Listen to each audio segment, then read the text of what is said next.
السلام علیکم ورحمۃ اللہ وبرکاتہ۔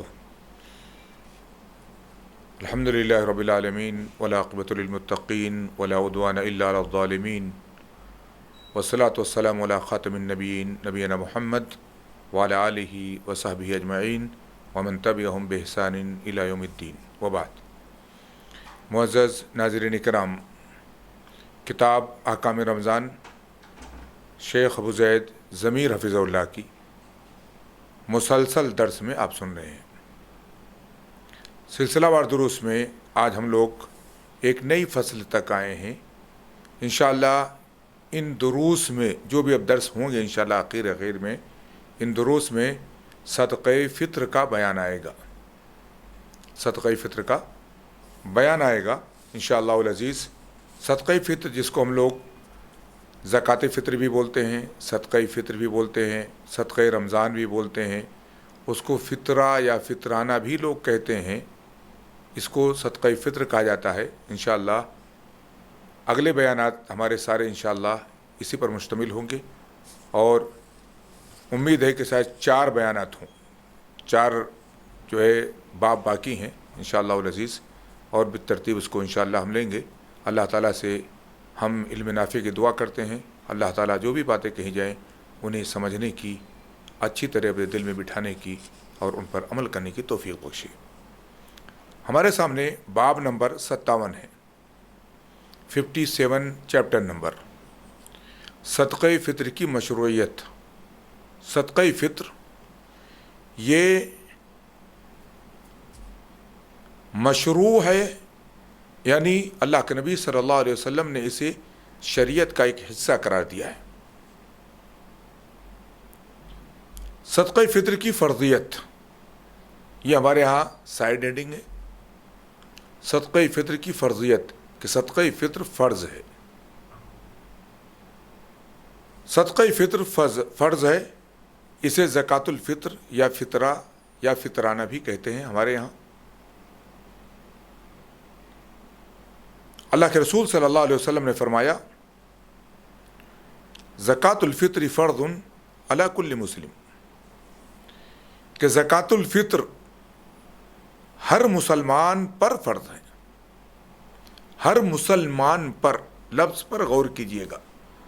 اللہ کے نبی صلی اللہ علیہ وسلم کی حدیث،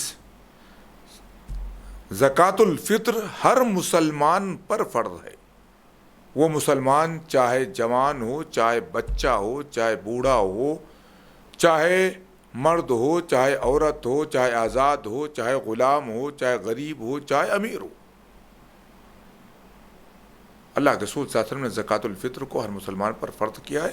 یہ دارقطنی کی، حاکم کی اور بحقی کی روایت ہے عبداللہ بن عمر رضی اللہ تعالیٰ عنہ سے، اور یہ روایت صحیح ہے، سند کے اعتبار سے روایت بالکل صحیح ہے۔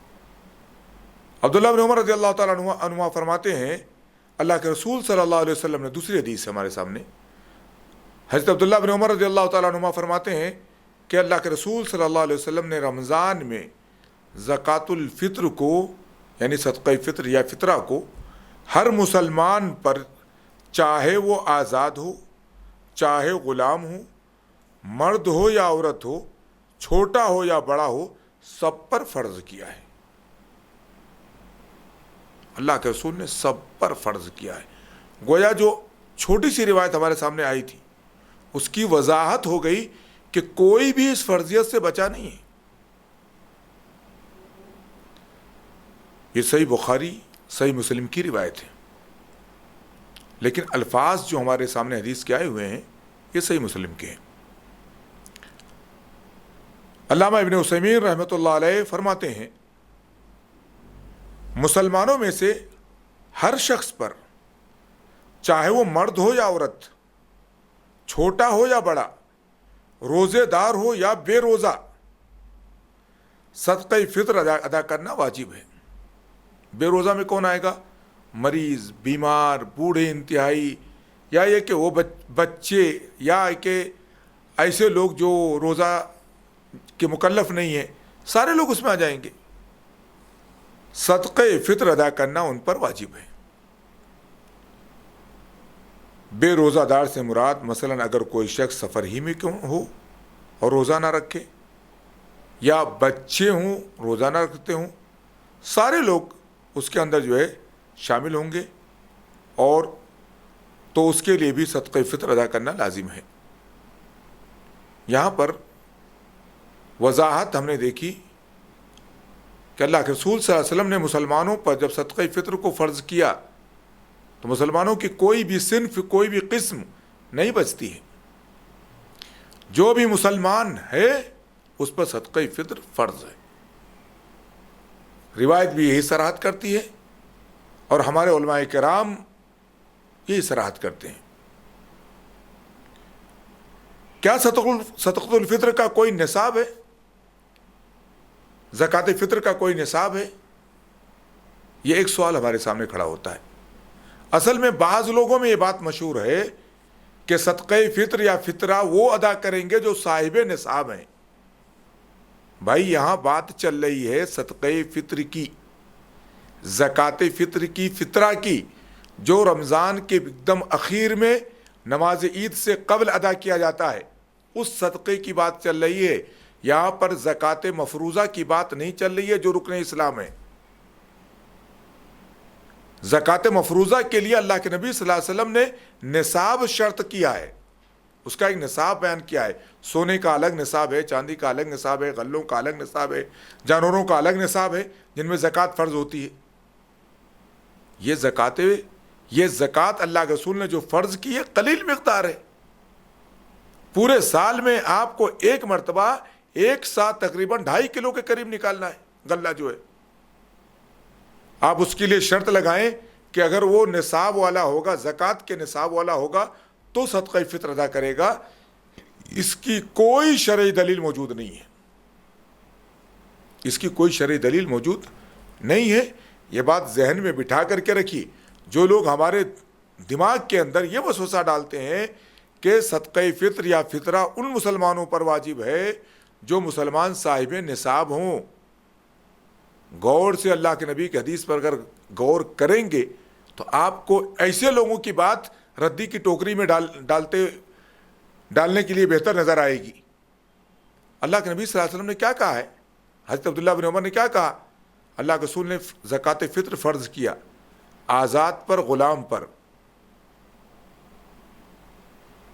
غلام صاحب نصاب نہیں ہوتا ہے، مرد پر، عورت پر،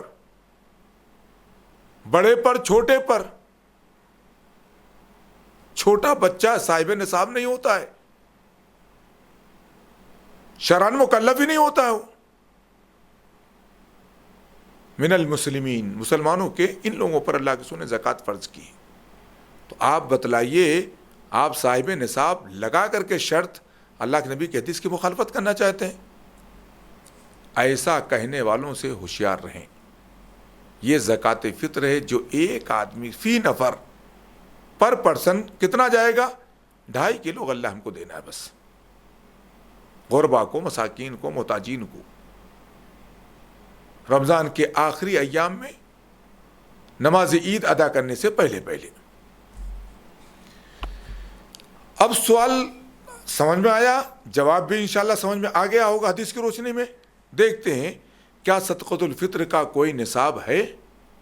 بعض لوگوں کا یہ ماننا ہے کہ صدقہ فطر کے وجوب کے لیے زکوٰۃ کے نصاب کا مالک ہونا ضروری ہے، یعنی جس شخص کے پاس اتنا مال ہو کہ اس پر زکوٰۃ فرض ہوتی ہو اسی پر صدقہ فطر واجب ہے۔ لیکن یہ بات صحیح نہیں ہے، یہ بات ٹھیک نہیں ہے۔ اولاً سب سے پہلے تو خود اس کی کوئی دلیل نہیں ہے، دوسرے یہ کہ یہ بات صحیح اور صریح دلیلوں کے خلاف بھی ہے، جیسا میں نے آپ کے سامنے دلیل ذکر کی ہے۔ اس بات کو واضح کرتے ہوئے شیخ ابن باز رحمۃ اللہ علیہ فرماتے ہیں صدقۃ الفطر کا کوئی نصاب نہیں ہے، بلکہ ہر مسلمان پر واجب ہے کہ وہ اپنے اور اپنے گھر والوں یعنی اس کی اولاد، ازواج کی طرف سے یا ماتحتوں کی طرف سے بھی، اگر ماتحت اس کے انڈر میں ہوں تو، اور ان لوگوں کی طرف سے جو اس کی ملکیت میں ہیں، صدقۃ الفطر نکالے۔ اگر اس کے پاس اپنی اور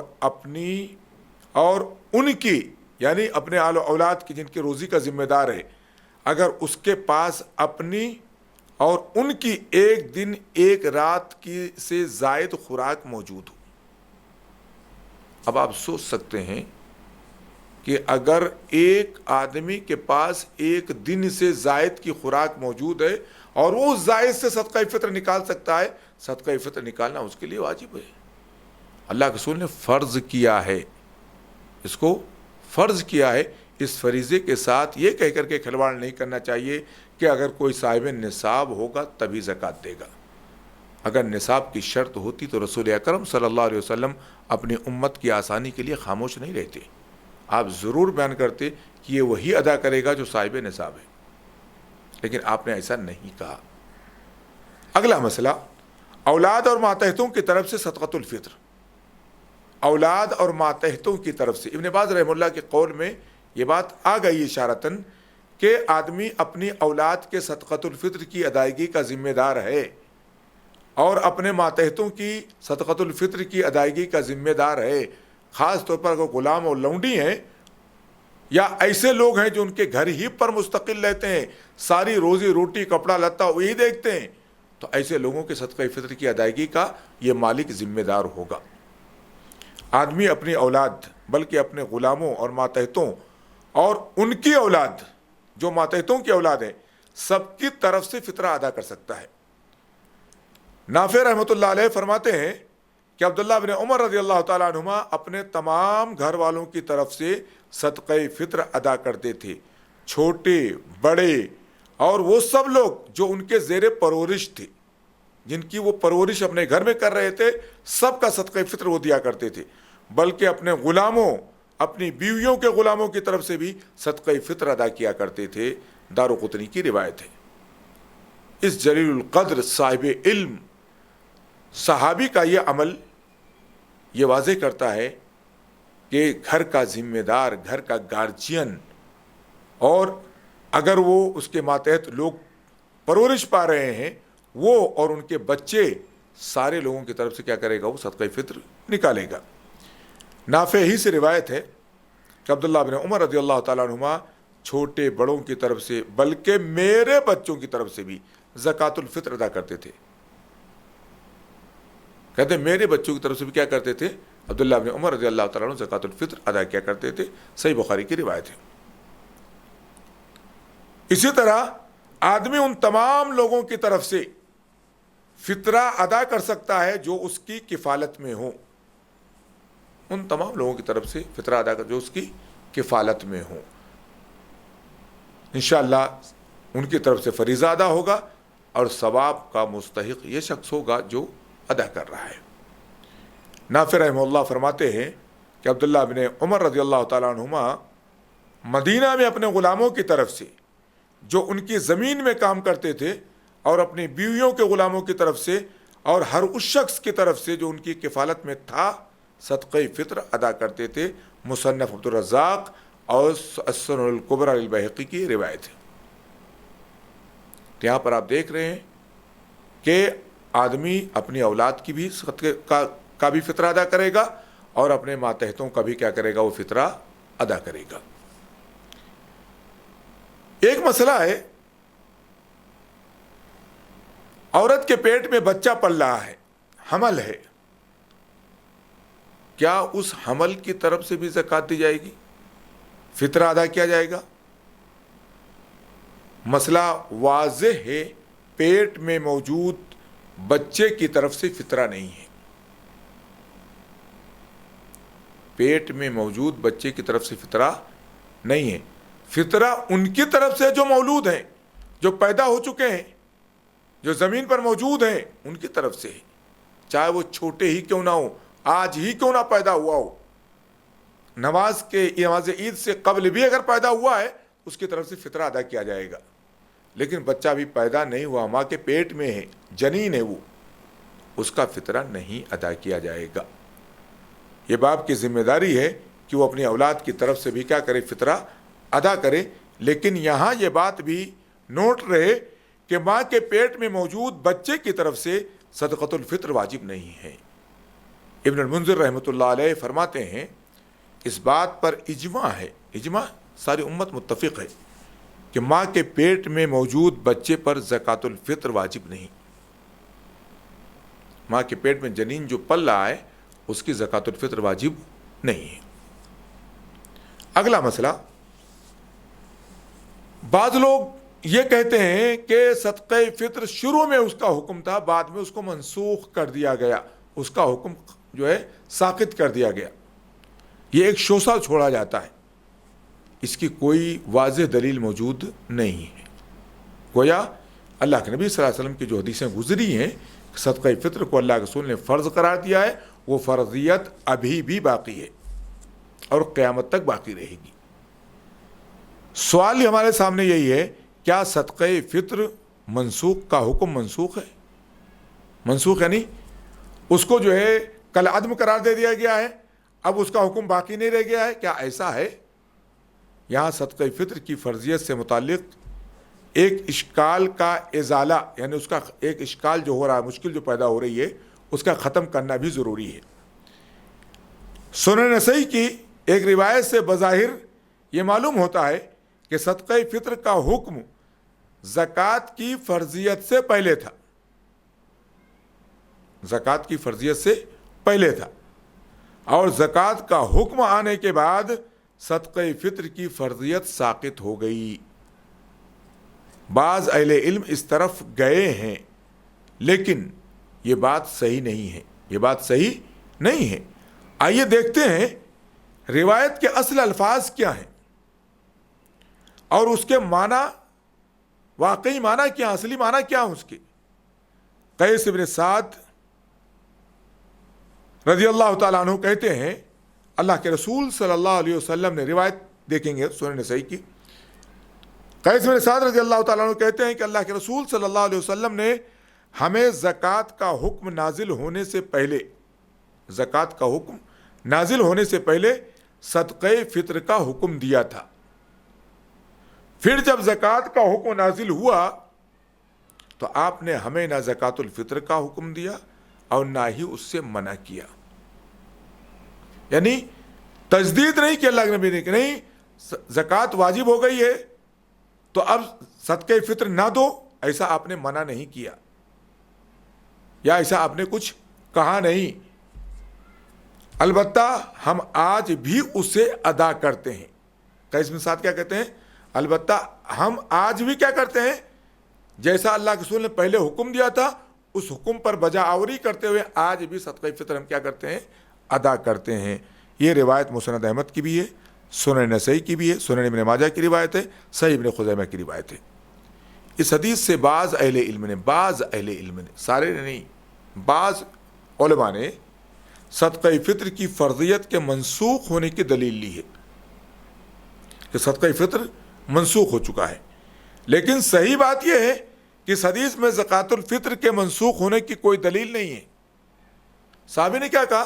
اللہ کے نبی صلی اللہ علیہ وسلم نے زکوٰۃ فطر سے زکوٰۃ واجب ہونے سے پہلے صدقہ فطر کے ادا کرنے کا ہم کو حکم دیا تھا، پھر اس کو منسوخ کر دیا آپ نے، ایسی کوئی دلیل نہیں. کیا کہا؟ پھر آپ نے نہ ہمیں حکم دیا دوبارہ، پھر ایک مرتبہ آپ نے حکم دے دیا تھا اور نہ ہی اس سے ہمیں منع کیا. اس سے معلوم ہوتا ہے کہ آپ نے اس کے تعلق سے کوئی چھیڑ چھاڑ نہیں کی، حکم جوں کا توں برقرار ہے، جوں کا توں برقرار ہے. اس لیے دیکھیں صحیح بات یہ ہے کہ اس حدیث کے یہاں اس حدیث میں زکوٰۃ الفطر کے منسوخ ہونے کی کوئی دلیل موجود نہیں ہے.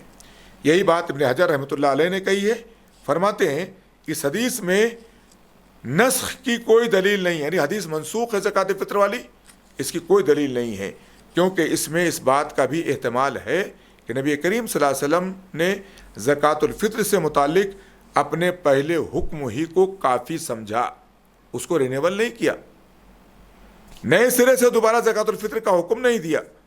اس لیے کہ ایک فرض کے نازل ہونے سے دوسرا فرض ساقط نہیں ہوتا ہے. اگر کیا بولتے ہیں زکوٰۃ کا فریضہ نافذ ہو گیا تو اس سے زکوٰۃ فطر ساقط ہو جائے، ایسا ضروری نہیں ہے. تو اس حدیث میں صراحت نہیں ہے کہ زکوٰۃ فطر منسوخ ہو چکی ہے، اس لیے اس کو دلیل بنانا زکوٰۃ فطر کی منسوخی پر، فطرے کی منسوخی پر قطعاً صحیح نہیں ہے علمی اعتبار سے. شیخ محمد ابن علی ابن آدم اسیوبی رحمۃ اللہ علیہ فرماتے ہیں زکوٰۃ کی فرضیت سے صدقۃ الفطر کی فرضیت کا ساقط ہونا لازم نہیں آتا ہے، اس لیے کہ نسخ شارع کی وضاحت کی بنیاد پر ہوتا ہے۔ نسخ جو ہوتا ہے، شریعت میں کوئی نیا معاملہ آ جائے اور پچھلے معاملے کو ختم کر دیا جائے، کل عدم کر دیا جائے، کہتے ہیں وہ وضاحت کی بنیاد پر ثابت ہوتا ہے کہ میں پہلے اسے اللہ کے نبی صلی اللہ علیہ وسلم کیا کہا، کنت نہیتکم عن زیارت القبور الا فزوروها، میں تمہیں زیارت قبور سے روکا کرتا تھا، سنو اب اس کی زیارت کرو۔ تو وضاحت ہونی چاہیے کہ فلاں حکم کا بدل ہے۔ مثلا جب رمضان فرض ہوا تو اللہ کے رسول صلی اللہ علیہ وسلم نے واضح طور پر بیان فرما دیا کہ عاشورہ کی فرضیت منسوخ ہو گئی۔ اسی لیے صحابی نے یہاں فرمایا کہ ہم آج بھی صدقۃ الفطر ادا کرتے ہیں، گویا صحابی بھی اس کے منسوخ ہونے کا قائل نہیں ہے، یعنی پہلا حکم آج بھی باقی ہے۔ انہوں نے یوں نہیں کہا کہ ہم میں سے بعض اسے ادا کرتے ہیں، نہیں کہا ہم ادا کرتے سارے صحابہ، اور بعض نے ادا کرنا چھوڑ دیا، ایسا انہوں نے نہیں کہا ہم میں سے بعض ادا کر رہے ہیں بعض نہیں ادا کر رہے ہیں، بلکہ انہوں نے کیا کہا، اسے ہم آج بھی ادا کرتے ہیں۔ جیسا کہ عاشورہ کے معاملے میں ثابت ہے کہ صحابہ نے بعد میں عاشورہ کا جو فرضیت والا معاملہ چھوڑ دیا تھا رمضان کی فرضیت کے بعد۔ چنانچہ اس حدیث سے صدقہ فطر کی فرضیت کا منسوخ ہونا ثابت نہیں ہوتا ہے۔ وہ صدقہ فطر جو فرض ہے وہ فرض ہے، کوئی کہے وہ ختم ہو گیا اس کا حکم، کہنا درست نہیں ہے، بلکہ بہت سے دلائل سے یہ چیز قطعاً ثابت ہے کہ صدقہ فطر کی فرضیت آج بھی باقی ہے۔ صدقہ فطر کی فرضیت آج بھی باقی ہے، بہت سی دلیلیں ہیں۔ اس میں اللہ کے رسول صلی اللہ علیہ وسلم نے صدقہ فطر کو فرض کیا، صحابہ کا اس پر اجماع رہا اس کی فرضیت پر، تابعین کا اس پر عمل رہا، اور امت آج تک اس پر عمل کرتی آئی ہے۔ تو جو لوگ اس کے منسوخ ہونے کی بات کرتے ہیں وہ علم سے کوسوں دور ہیں، ان کے پاس کوئی مضبوط علم نہیں ہے۔ اللہ تعالیٰ سے دعا کو ہیں اللہ تعالیٰ ہمیں اس مسئلے کو اچھی طرح سمجھنے کی توفیق بخشے، جب تک زندہ رکھے، ایمان پر قائم دائم رکھے، جب خاتمہ ایمان اسلام پر ہو۔ وصلی اللہ علیہ نبینا محمد وعلی آلہ وصحبہ وسلم۔ والسلام علیکم ورحمۃ اللہ وبرکاتہ۔